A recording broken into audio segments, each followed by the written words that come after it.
Katika jina la Yesu Kristo, Roho yako Mtakatifu, naomba Bwana katande mahali hapa wakati huu wa neno lako, ili Bwana tukajue yale ambayo umeyakusudia katika ufalme wako. Maombi yetu ya imani tumeomba katika jina la Mungu Baba, Mwana, Roho Mtakatifu, na kile mwenye pumzi aseme amen. Neno la Bwana tunalipata kwenye kile kitabu cha Wakorintho wa kwanza sura ya 15 mstari wa 50 mpaka mstari wa 58. Muda ulienda ndio maana tukusoma, acha nisome haraka haraka. Wakorintho wa kwanza sura ya 15 mstari wa 50 mpaka mstari wa 58. Neno la Bwana linasema, ndugu zangu, nisemayo ni haya, ya kuwa nyama na damu haziwezi kurithi ufalme wa Mungu, wala uharibifu kurithi kutokuharibika. Angalieni, na waambie ninyi siri, hatutalala sote, lakini sote tutabadilika, kwa dakika moja, kufumba na kufumbua, wakati wa parapanda ya mwisho. Maana parapanda italia na wafu watafufuliwa, wasiwe na uharibifu, nasi tutabadilika. Maana sharti huu uharibikao uvae kutoharibika, na huu wa kufa uvae kutokufa. Basi huu uharibikao utakapovaa kutokuharibika, na huu wa kufa utakapovaa kutokufa, hapo ndipo litakapokuwa lile neno lililoandikwa, mauti imemezwa kwa kushinda. Ku wapi ewe mauti kushinda kwako? U wapi ewe uchungu? Ku wapi, mstari wa 55, ku wapi ewe mauti kushinda kwako? U wapi ewe, ku wapi ewe mauti kushinda kwako? U wapi ewe mauti uchungu wako? Uchungu wa mauti ni dhambi, na nguvu za dhambi ni torati, lakini Mungu na ashukuriwe atupaye kushinda kwa Bwana wetu Yesu Kristo.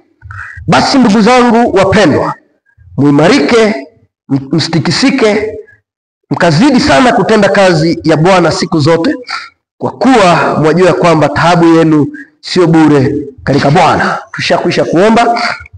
Kichwa cha somo kinasema, mauti u wapi ushindi wako? Mauti u wapi ushindi wako? Ushindi wa mwisho wa Mkristo juu ya kifo kupitia ufufuo katika Kristo Yesu. Ushindi wa mwisho wa Mkristo juu ya kifo kupitia ufufuo katika Kristo Yesu. Napozungumzia, Paulo alipoleta ujumbe huu katika kanisa la Korintho walikuwa wana shida.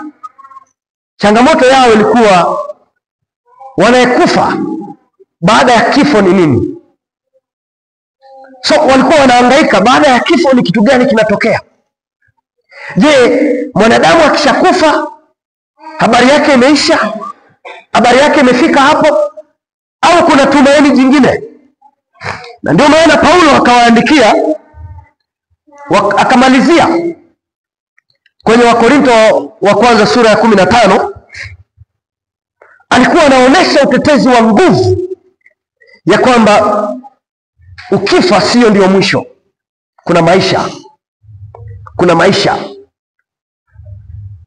Mwanadamu akifa katika Bwana kuna maisha, na sio kwamba akifa anakuwa amefika mwisho.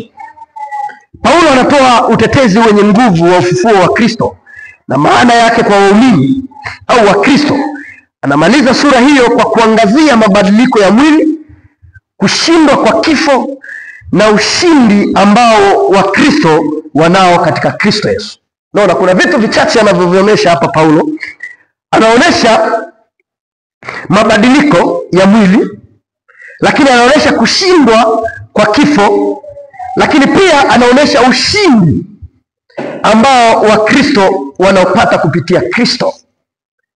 So hicho ndio kitu ambacho Paulo alikuwa anamalizia sura ya 15 kwa kanisa la Korintho, ili kuondoa ile hofu waliokuwa nayo. Lengo kuwahimiza Wakristo kuwa na matumaini ya ufufuo na uzima wa milele, kufunua nguvu na uhakika wa ushindi juu ya kifo kupitia Kristo, kutuhamasisha Wakristo kubaki imara na waaminifu katika kutembea na Mungu. Hilo ndo lengo la ujumbe huu,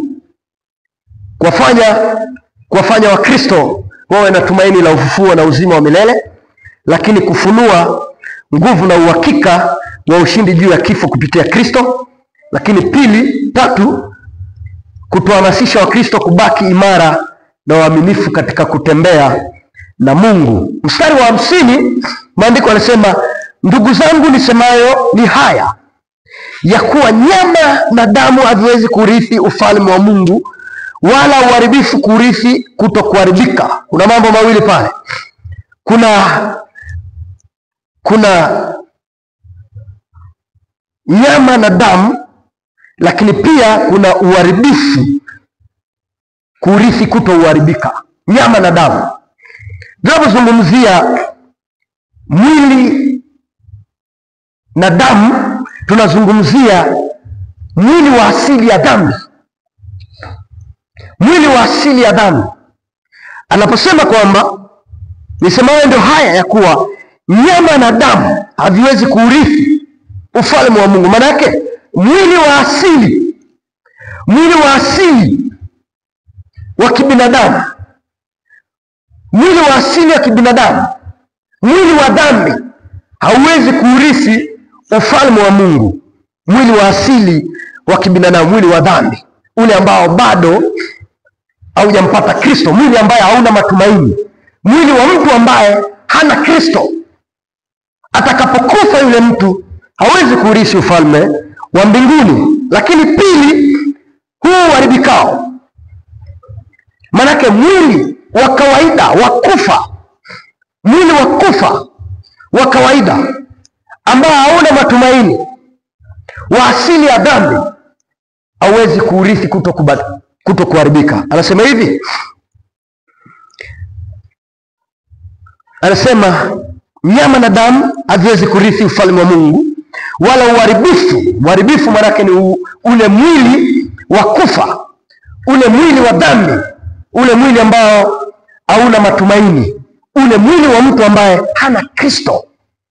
Atakapokufa katika hali yake ya dhambi, maana yake ni kwamba ule mwili hauwezi kurithi ufalme wa mbinguni. Ni kitu cha msingi sana anapozungumzia mwili. Maanake wiki iliyopita tuliangalia Kristo alifufuka na akapana mwili wake wa kibinadamu, na sisi wa Kristo tuna matumaini ya kwamba tunapokufa, parapanda itakapolia, wale ambao wamekufa katika Bwana, maanake ni kwamba watanyakuliwa kwanza, watabadilishwa miili yao ili iweze kuwa na mwili wa utukufu, kwa sababu mwili huu wa kufa, mwili huu wa dhambi, mwili huu wa kuharibika hauwezi kurithi ufalme wa mbinguni.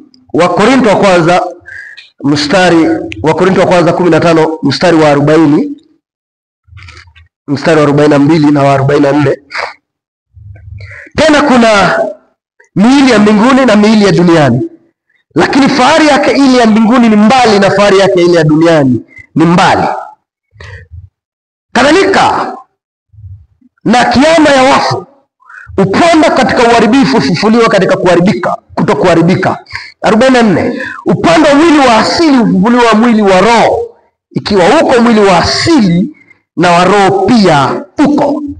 Ukiwa huko mwili wa asili, mwili wa dhambi, huu mwili wa kawaida, manake uko mwili wa utukufu, mwili wa utukufu, mwili wa utukufu. So Paulo alikuwa analiambia kanisa mstari wa 50 ya kwamba mwili wa damu, huu mwili wa kawaida, mwili wa kuharibika, hauwezi kuurithi. Na ndio maana mstari wa 40 anatuambia kuna mwili, tena kuna miili ya mbinguni na miili ya duniani.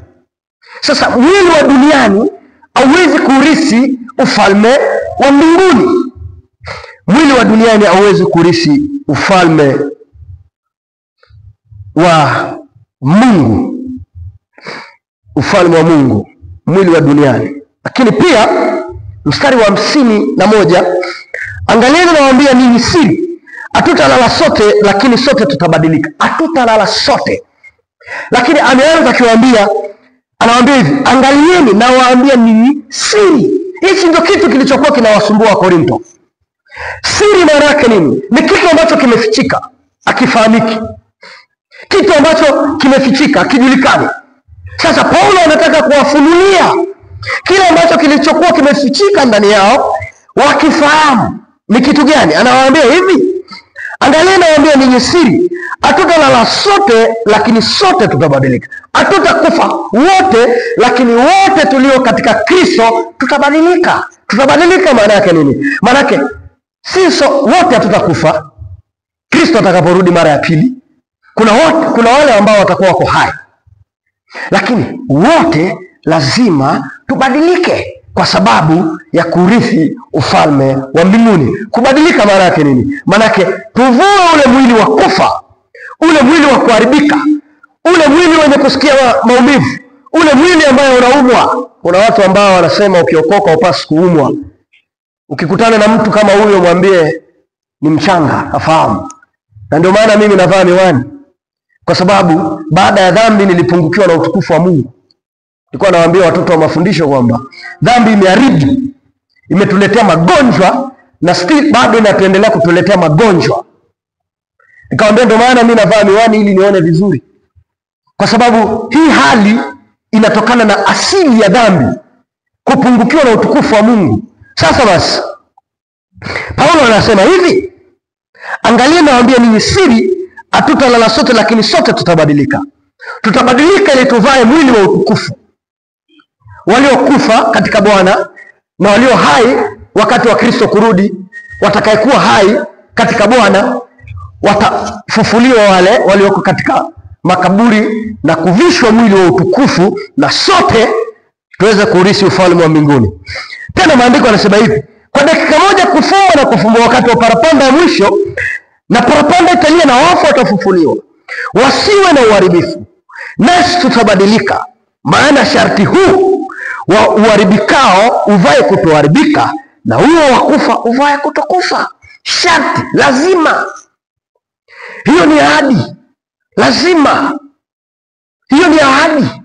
Huo wa kufa uvae kutokufa, huo wa kuharibika uvae kutokuharibika, huo wa maradhi, huo wa maumivu uvae kutokuwa na maumivu, ule mwili wa mbinguni. Parapanda ya mwisho kwa dakika moja, maana yake kitu cha ghafla. Parapanda maana yake ni mwito wa Mungu juu ya wafu, kwamba parapanda italia kwa sababu ya wafu na watasikia. Na hii inaonyesha ni jinsi gani Mungu ni Mungu mwenye nguvu. Yamkini watu wamelala, wamekufa, wako kwenye kaburi. Hebu fikiri, kuanzia wakati Paulo anaandika, hawa watu mpaka sasa hivi wamekufa, lakini maandiko yanasema wakati wa parapanda itakapolia wataisikia sauti ya Bwana. Hii inathibitisha kwamba Mungu ni Mungu mwenye nguvu na uweza. Wataisikia sauti kwa ajili ya kufufuka wale walio mauti katika Kristo, ili wafufuke na kuvikwa mwili wa utukufu. Wafu watafufuliwa katika Kristo. Moja, wapewe mwili wa utukufu. Mwili usio wa kufa uondolewe. Mwili usio wa kufa, mwili usiooza, lakini pia mwili usioshikwa na dhambi. Watafufuliwa, wapewe mwili usio wa kufa, wapewe mwili usiooza, lakini tatu, wapewe mwili usioshikwa na dhambi. Lakini maandiko yanasema sisi sote kwa dakika moja, kufumba na kufumbua, wakati wa parapanda ya mwisho. Maana parapanda italia na wafu watafufuliwa, wasiwe na uharibu. Nasi, nataka uone neno nasi tutabaki. Maana pamoja na wale ambao watakuwa wajafa wakati huo Kristo amerudi. Kama Kristo anarudi saa hii, walioko katika makaburi watafufuliwa kwanza, alafu na sisi sote tulio hai katika Bwana tunabadilishwa, kuvishwa mwili wa utukufu kwa ajili ya kuurithi ufalme wa mbinguni. Maana mstari wa 50 umetuambia damu na nyama na mwili wa uharibifu hauwezi kuurithi ufalme. Kwa hiyo ili tuweze kuurithi ufalme wa mbinguni, maana ni lazima tubadilishwe, tupewe mwili wenye matumaini kwa Kristo. Mwili wa mwenye matumaini kwa Kristo auachi kwenye udongo kama Kristo alivyofufuka. Maana mwili wetu, hii miili yetu tutakapokufa, Kristo ataporudi haitabaki huko, lazima imfuate Bwana. Kile kitabu cha Warumi 8, lazima umfuate Bwana. Kile kitabu cha Warumi 8, maandiko yanasema hivi. Warumi 8 mstari wa 11, maandiko yanasema, lakini ikiwa roho yake yeye aliyemfufua Yesu katika wafu anakaa ndani yenu, yeye aliyemfufua Kristo Yesu katika wafu ataiuisha na miili yenu iliyo katika hali ya kufa kwa roho wake anayekaa ndani yenu. Nataka uone neno ataiuisha. Manake ataipa, kwa lugha manake ataibadilisha. Neno kuisha ni kuupa uzima, manake itapewa, itabadilishwa kuwa miili ya utukufu. Kwa sababu anasema lakini ikiwa roho yake yeye aliyemfufua Kristo katika wafu, kadhalika na sisi ile miili ya kufa, ile miili ambayo imelala, itakapofufuliwa itapewa miili ya uzima, miili ya utukufu. Kile kitabu cha Wafilipi 3, Wafilipi 3 mstari wa 21, maandiko yanasema hivi. Wafilipi 3:21, maandiko yanasema hivi. 3:21, maandiko yanasema atakayeubadili mwili wetu wa unyonge upate kufanana na mwili wake wa utukufu, kwa uweza ule ambao kwa huo aweza hata kuvitiisha vitu vyote viwe chini yake. Nataka uone neno atakayeubadili. Nani huyo? Kristo. Mstari wa 20, kwa maana sisi wenyeji wetu uko mbinguni, kutoka huko tena tutamtazamia Mwokozi Bwana Yesu Kristo atakaye ubadilisha mwili ule wa unyonge, mwili ule wa kufa, ili tuweze kufanana naye, upate kufanana na mwili wake wa utukufu, ule mwili aliopaa nayo kwenda mbinguni, ule mwili aliopaa nao kwenda mbinguni. Kwa hiyo lazima parapanda italia kwanza kwa sababu ya wafu, na baada ya parapanda kulia kwa sababu ya wafu, watafufuliwa, na watapofufuliwa watavishwa mwili wa utukufu, na sisi kadhalika tutabadilishwa sisi sote tuweze kuurithi ufalme wa mbinguni. So hii ni kazi na mpango wa Mungu. Jinsi gani Mungu anatupenda. Kwa hiyo kwa maana hiyo ni kwamba hii miili yetu tutakapokufa katika Bwana ni kwa muda tu utakaa kwenye udongo, lakini ule wakati ukifika, hii miili yetu parapanda italia, tutamfuata Bwana, maana tutafufuliwa, tuvishwe mwili wa utukufu, tuende kukaa na Bwana. 54:55 maandiko yanasema hivi. 54:55 maandiko yanasema hivi, basi huu uharibikao utakapovaa kutokuharibika, na huu wa kufa utakapovaa kutokufa, ndipo litakapotimia lile neno lililoandikwa, mauti imemezwa kwa kushindwa. Kwa wapi ewe mauti kushindwa kwako? U wapi ewe mauti uchungu wako? Uchungu wa mauti. Hapo mstari wa 55 anauliza, ku wapi ewe mauti kushinda kwako? U wapi mauti uchungu wako? Nataka uone, anasema basi huu uharibika utakapovaa kutokuharibika, na huu wa kufa utakapovaa kutokufa, ndipo litakapokuwa lile neno lililoandikwa. Neno lipi? Kile kitabu cha Isaya 25. Isaya 25 alitabiri kadhalika, na Hosea 13:14. Isaya 25 alitabiri kuhusu habari ya mauti. 25 mstari wa 8, maandiko yanasema hivi. 25 mstari wa 8, maandiko yanasema, amemeza mauti hata milele, na Bwana Mungu atafuta machozi katika nyuso zote, na aibu ya watu wake ataiondoa katika ulimwengu wote, maana Bwana amenena haya. Nataka uone neno amemeza mauti hata milele. Lazima tuangalie mauti maana yake nini. Paulo anawaambia Wakorintho, huu mwili wa dhambi, wa kufa, wa kuoza lazima ubadilishwe, na utakapobadilishwa, mauti itakuwa imemezwa kwa kushindwa, kwa sababu ya sadaka ya Kristo tayari imeshinda uchungu na mateso ya mauti. Tunazungumzia mauti ina uchungu, mauti ina mateso yake. Lakini tutakapobadilishwa, maana hilo neno la uchungu wa mauti na mateso ya mauti yatakuwa yamekoma hapo, yatakuwa yamekoma hapo.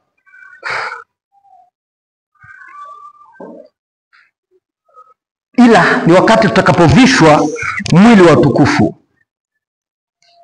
Tutakapokuwa na mwili wa utukufu, maana hilo neno Paulo anasema hivi, basi huu haribikao, huu mwili wa kufa utakapovaa kutokuharibika, na huu wa kufa utakapovaa kutokufa, hapo ndipo litakapokuwa lile neno lililoandikwa, mauti imemezwa kwa kushindwa, kwamba milele na milele hakutokuwa na mauti, kwa sababu tayari Kristo amekuja, na hapo tutakwenda kwenye nchi nyingine na tutatawala na Bwana.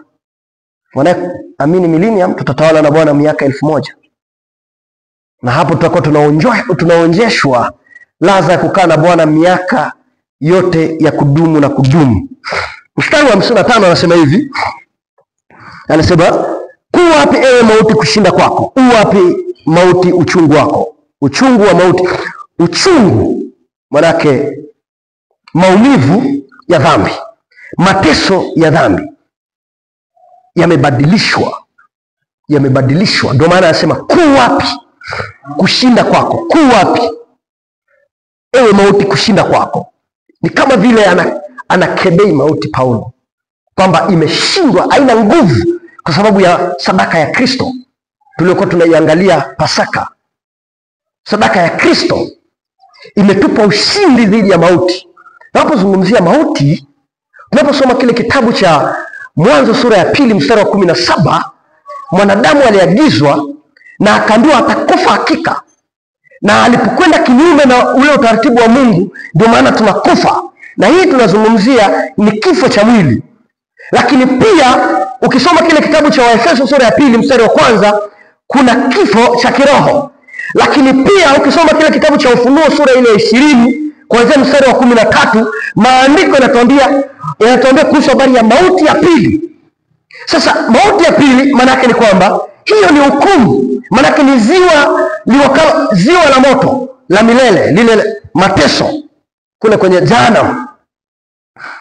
Sasa hapo tunapozungumzia mstari wa 55, ku wapi ewe mauti kushinda kwako? U wapi ewe mauti uchungu wako? Maana yake hapa tunaangalia sadaka ya Kristo imetuepusha au imetulinda kuingia kwenye lile ziwa la moto, kwenye yale mateso. Ndio maana anauliza ku wapi? Maana yake Kristo amekufa, ameshinda hiyo hukumu ambayo tulikuwa lazima tuende pale. Kwa hiyo uchungu na mateso kwa sadaka ya Kristo vikafia pale, kwa sababu tunalo tumaini ya kwamba Kristo akirudi mara ya pili, huu mwili wa kufa, huu mwili unayehuma, huu mwili unayepata maumivu utabadilishwa. Tutapewa mwili wa utukufu, lakini ni pale ambako tumemwamini Yesu Kristo kuwa Bwana na Mwokozi wa maisha yetu. Kile kitabu cha Hosea 13 mstari wa 14, maandiko yanasema hivi. Hosea 13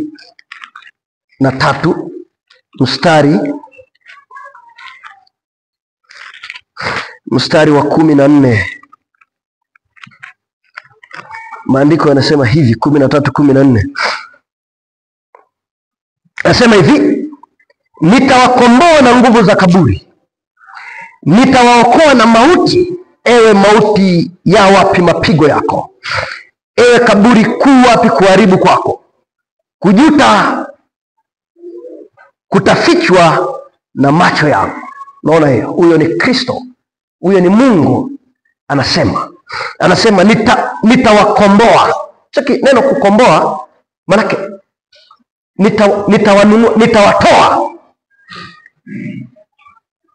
nitawatoa, manake nitawanunua msiende kwenye hilo ziwa, kwenye hayo mateso. Msiingie kwenye hayo mateso, asema Bwana. Na ndio Paulo kwa ujasiri mkuu, baada ya Kristo kufa na kufufuka na kupaa, akasema mstari wa 55, ku wapi ewe mauti kushinda kwako? U wapi ewe mauti uchungu wako? uchungu wa kaburi, mateso ya mauti, mateso ya dhambi, kwa sababu chanzo cha hayo yote ni dhambi, yanakuwa yamekamilishwa, yamefungwa kwa wale ambao wamemwamini Kristo. Ushindi wa Kristo zaidi ya dhambi. Ufufuo wa Kristo unatupa matumaini ya kupewa mwili wa utukufu, mwili wa mbinguni. Ufufuo wa Kristo unatupa faraja ya milele. Kila Mkristo akifa hakuna hofu, bali ni njia ya kuishi na Bwana milele. Kuna haja ya kuwa na hofu ukiwa uko ndani ya Kristo. Ukifa unajua ni njia ya kwenda kuishi pamoja na Bwana. So hili ndio jambo lilikuwa linawasumbua wa Korinto, kwamba tukifa ni kitu gani kinatokea. Ndio maana Paulo akaja na ujumbe ili kuwafunulia siri ambayo walikuwa hawaifahamu. Kadhalika na sisi tumepata kuiona hiyo siri. Tutakapokufa katika Bwana, maana lazima tupewe mwili usiokufa, tupewe mwili wa utukufu ili tuweze kukaa, tupewe mwili wa mbinguni. Kile kitabu cha Wafilipi sura ile ya 3 mstari wa 20 na 21. Kwa maana wenyeji wetu ni wa mbinguni, tupewe mwili wa kuishi mbinguni. Mstari wa 56 na 57 maandiko yanasema hivi: uchungu wa mauti ni dhambi, na nguvu za dhambi ni torati, lakini Mungu na ashukuriwe atupaye kushinda kwa Bwana wetu Yesu Kristo. Nataka uone uchungu wa mauti ni dhambi. Maana yake chanzo cha maumivu na mateso ni dhambi. Anasema hivi mstari wa 56, uchungu wa mauti ni dhambi, na uchungu na nguvu za dhambi ni torati. Uchungu, mateso, yale ambayo mateso, uchungu. Ndio maana akakwambia hata na haya magonjwa tunayapitia chanzo chake ni dhambi. Pale mwanadamu alipotenda dhambi na kupungukiwa na utukufu wa Mungu, ndio maana sasa kwezi zinabaki pale hata kama tumekombolewa. Manake hata kama tumeokolewa, matokeo, ndio maana mwanadamu anaendelea kufa. Kuendelea kufa kwa mwanadamu ni matokeo ya ile dhambi mwanadamu alikuwa ametenda. Kwa sababu ingelikuwa Kristo ametukomboa alafu matokeo akawa ameyaondoa, manake mshahara wa dhambi ni mauti. Lazima uelewe hivyo. Kile ambacho tulikifanya, matokeo yake yalisimama pale, yanatukumbusha tunapougua. Wakati nilikuwa naandaa ujumbe huu, nilikuwa nimepitia changamoto ya kuumia, tena kuumia sana mwili kwa sababu ya homa na mafua. Sasa nilipokuwa nasoma ujumbe huu, nilikuwa nakumbuka kwamba hii hali ninayopitia, japo mimi nakiri kwamba Kristo ni Bwana, lakini inanikumbusha mwanadamu alifanya nini. Pale Mwanzo sura ya 2 mstari wa 10, sura ya 3, mwanadamu aliasi, alienda kinyume na yale maagizo Mungu alimpa. Sasa mwanadamu amekombolewa, lakini matokeo ya alichokifanya yamesimama pale. Ndio maana mtoto akizaliwa analia, asipolia anafinywa ili alie. Ilikuwa haitakiwi hivyo, takiwa tu indirect. Ndio maana kuna mama ukimfinya mtu anasikia maumivu. Kwa sababu gani? Kwa sababu ya yale matokeo ya dhambi. Mwili bado umebaki na changamoto zile, sio kwamba zimeondoka. So ukikuta mtu anakufundisha kwamba wewe, kile kitabu cha Isaya 53 kwamba kwa kupigwa kwake tumepona. Tumepona kitu gani? Si kwamba tumepona hatujapata magonjwa. Kitu tulichopona ni dhambi. Dhambi ndio ugonjwa mkubwa zaidi ya kila kitu hapa duniani.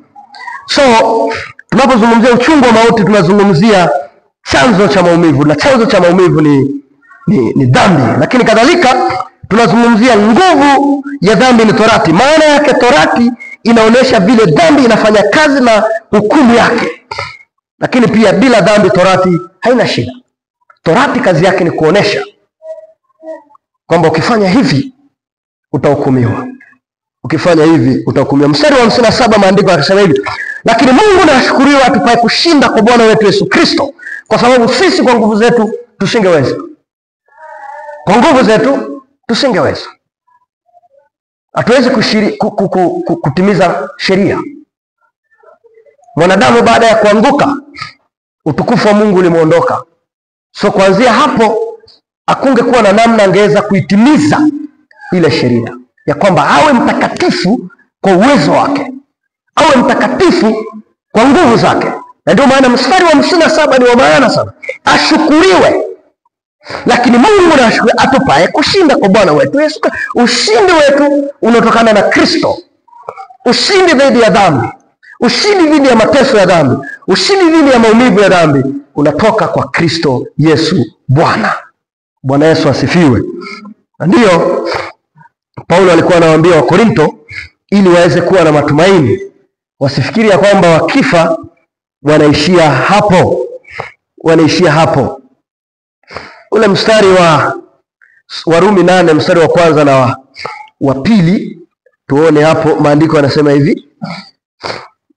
Warumi 8:1-2. Sasa basi hakuna hukumu ya adhabu juu ya walio katika Kristo Yesu. Unaona, hakuna hukumu ya adhabu. Ya adhabu ya nini? Ya dhambi. Kwa sababu sheria ya roho wa uzima ule ulio katika Kristo Yesu imeniacha huru mbali na sheria ya dunia ya dhambi na mauti. Tunao ushindi katika Bwana sisi ambao tumepeana maisha. Lakini ni aibu, lakini pia inasikitisha kama tutaendelea kutenda dhambi. Kama Wakristo tunasema sisi ni wa PCA. Sisi ni wa Kristo tunayemwamini Kristo ambaye anatufunulia siri. Sadaka yake pale msalabani aliyoitoa akafa akafufuka ni kwa ajili ya kutengenezea mazingira yetu ya milele, na bado tunaendelea katika dhambi. Maana yake ni kwamba tumeidharau sadaka yake na tutavuna tutakachokipanda kama tutaendelea hivyo. Mstari wa 58 maandiko yanasema hivi. Mstari wa maana sana. Basi ndugu zangu, anaongea na Wakorinto. Basi ndugu zangu wapendwa, muimarike, msitikisike, mkazidi sana kutenda kazi ya Bwana siku zote, kwa kuwa mwajua kwamba taabu yenu sio bure katika Bwana. Taabu yenu katika kuifanya kazi ya Bwana. Nataka uone mambo mawili. Muimarike maana yake nini? Kuweni thabiti katika imani ya Injili. Kile ambacho nimewaambia kuhusu habari ya kubadilishwa parapanda itakapolia, msije mkatoka kwenye hiyo. Ndio maana ya kuweni thabiti katika imani ya Injili. Kile mlichokisikia kutoka kwangu, ile siri ndio wafunulia, msije mkatoka hapo. Muendelee hapo katika hiyo, muendelee katika neno. Lakini pia kuna neno lingine anasema basi ndugu zangu wapendwa, muimarike, msitikisike. Neno kutikisika maana yake msiyumbishwe.